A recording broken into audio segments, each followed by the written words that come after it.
Look down at the back of your hand for a second. The color of your skin, whatever shade it happens to be, is not an accident, and it is not random. It is a message written by sunlight, carried across thousands of miles and thousands of generations, all the way down to you. For almost all of human history, nobody could read that message. People saw the differences in skin color between the peoples of the world, and they invented all kinds of stories to explain them, and almost every one of those stories was wrong. Today, we can actually read the message, because we understand the biology. And the true answer turns out to be one of the most elegant stories in all of science. It is a story about light, it is a story about geography, and it is a story about a single pigment, quietly making life or death decisions inside your skin every single day that you walk out into the sun. So let's go back to the beginning. Not a few hundred years, not a few thousand. Let's go back hundreds of thousands of years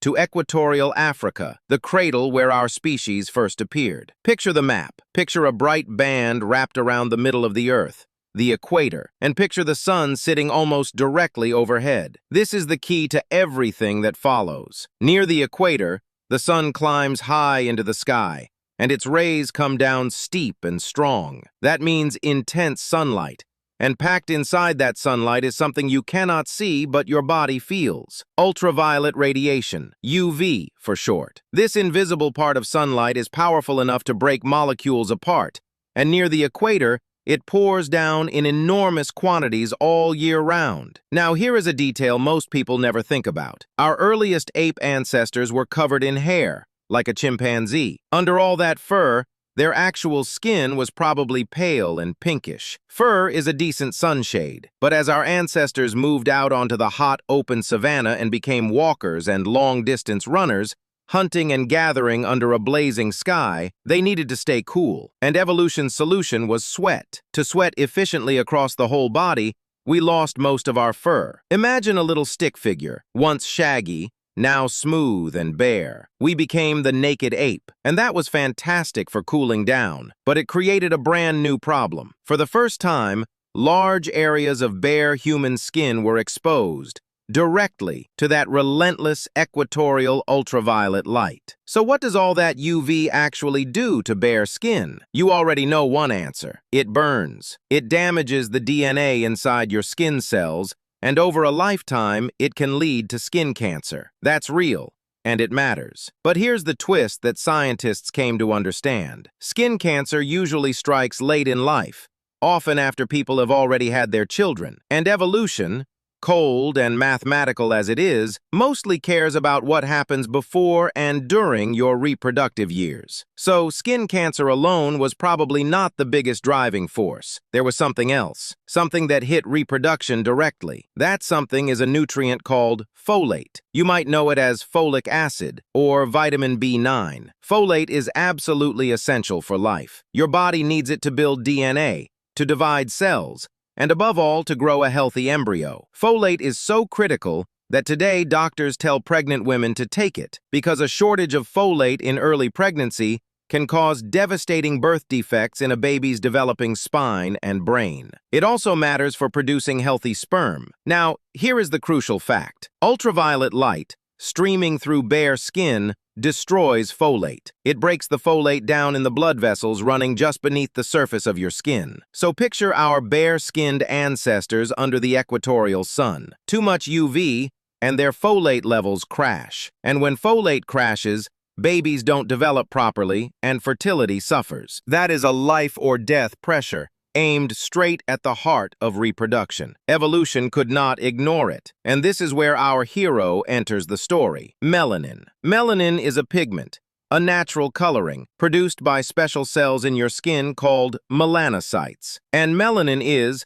quite literally, your body's built-in sunscreen. It is brilliant at absorbing and scattering ultraviolet light, soaking it up before it can reach the delicate machinery deeper down. The more melanin you have packed into your skin, the darker your skin appears, and the more of that dangerous UV it blocks. So in Equatorial Africa, the logic was overwhelming. Individuals who happened to have more melanin, darker skin, protected their folate. They protected their DNA. They had healthier children who survived, and had children of their own. Generation after generation, sun-drenched generation after sun-drenched generation, natural selection turned the dial toward darker skin. And so the earliest members of our species, Homo sapiens, were almost certainly dark-skinned. Rich, protective, melanin-heavy skin was the original human condition. It was, for a very long time, simply the human default. If the story ended there, everyone alive today would still have dark skin. But of course it didn't end there, because humans did the thing humans do best. We moved. Starting very roughly 60 to 70,000 years ago, waves of humans walked out of Africa and began to spread across the entire planet. Picture the map again, and picture arrows fanning out, up into the Middle East, across into Europe, deep into the heart of Asia, eventually across land bridges and coastlines all the way to Australia and, later still, into the Americas. And as those arrows pushed north, away from the equator, something changed. The sun changed. Here is what happens as you travel to higher latitudes. Far from the equator, the sun no longer climbs directly overhead. Instead, it hangs lower in the sky. And when the sun sits low, its rays have to slice at a shallow angle through a much thicker slab of atmosphere before they reach you. That thick layer of air filters out a huge amount of ultraviolet light, especially the specific type called UVB. On top of that, you get real winters.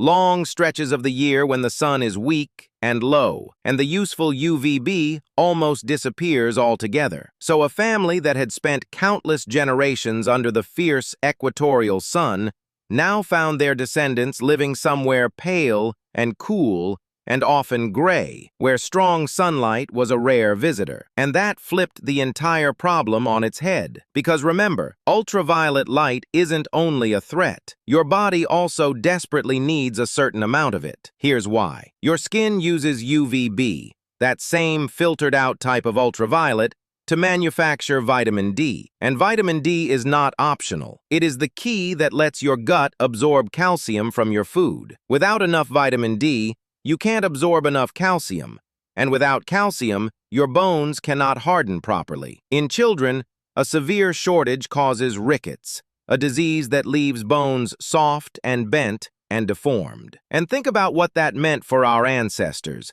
especially for women. A pelvis deformed by childhood rickets could turn childbirth into a death sentence for both mother and baby. Vitamin D also props up your immune system and much more. So a shortage of vitamin D was, once again, a threat aimed right at survival and reproduction. Now put the two halves together, and you'll see the beautiful trap our northern ancestors were caught in. Dark, melanin-rich skin is superb at blocking ultraviolet light. In sun-soaked Africa, that is a gift. But carry that same dark skin into the far north, where UVB is already scarce and weak, and it becomes a liability. The melanin blocks so much of the tiny amount of available UVB that the skin can no longer make enough vitamin D. The very sunscreen that saved lives at the equator now starves the body of a vital nutrient in the north. And so, in these low sunlight lands,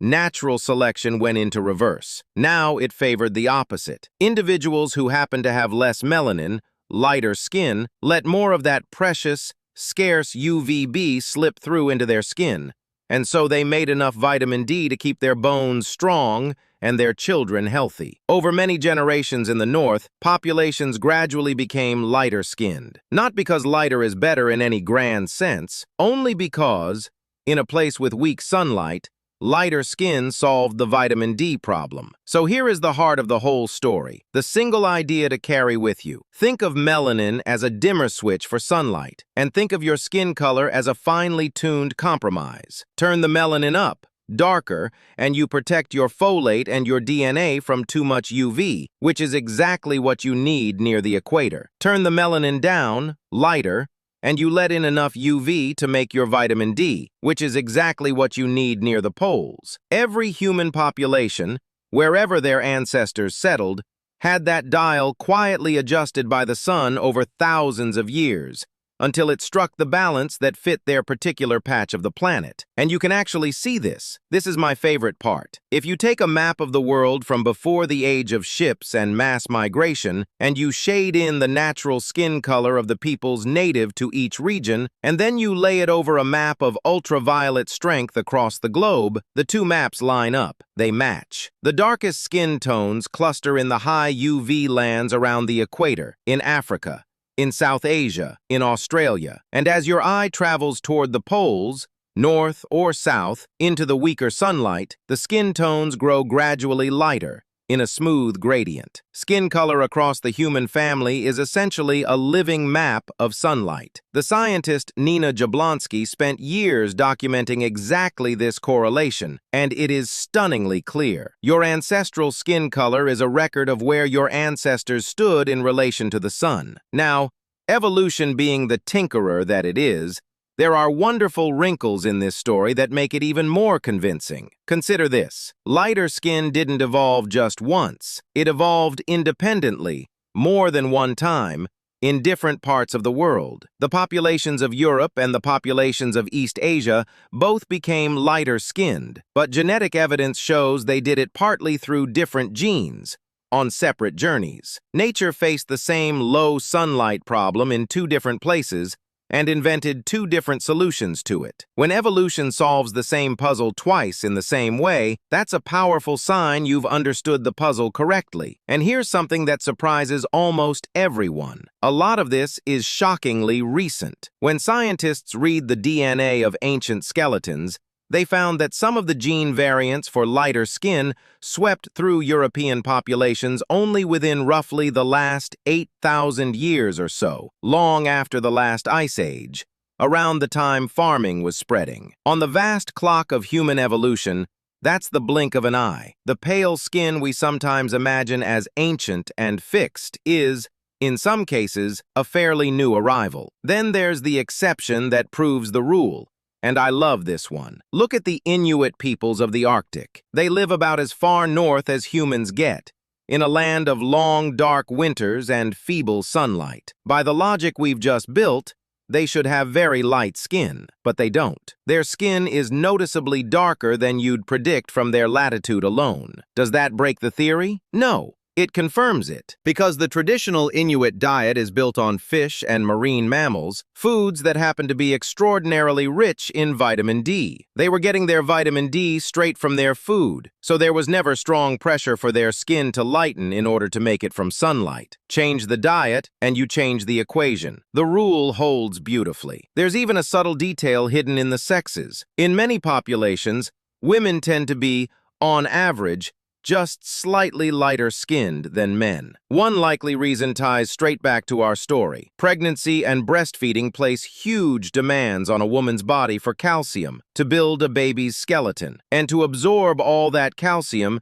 you need vitamin D. So a touch more vitamin D making capacity, a touch lighter skin, may have carried a small but real advantage for mothers. Even here, sunlight and biology are doing the writing. So step back and take in what all of this really means, because it matters. Human skin color is a thin, surface-level adaptation. It is controlled by only a small handful of genes. It is tuned, up or down, by nothing more than the strength of the sunlight our ancestors happen to live under. And it can shift from one shade to another in just a few thousand years. It is, in the most literal possible sense, skin deep. Beneath that thin outer layer, the peoples of the world are astonishingly, overwhelmingly alike. All of us descended from those same African ancestors in the surprisingly recent past. Skin color tells you something true and something beautiful, but it is a narrow thing. It tells you the story of light and latitude. It tells you where a family once stood beneath the sky. It does not rank anyone, and it does not divide us into different kinds of people, because underneath, we simply aren't. So the next time you feel the sun warm on your skin, remember what that warmth has been doing for a very,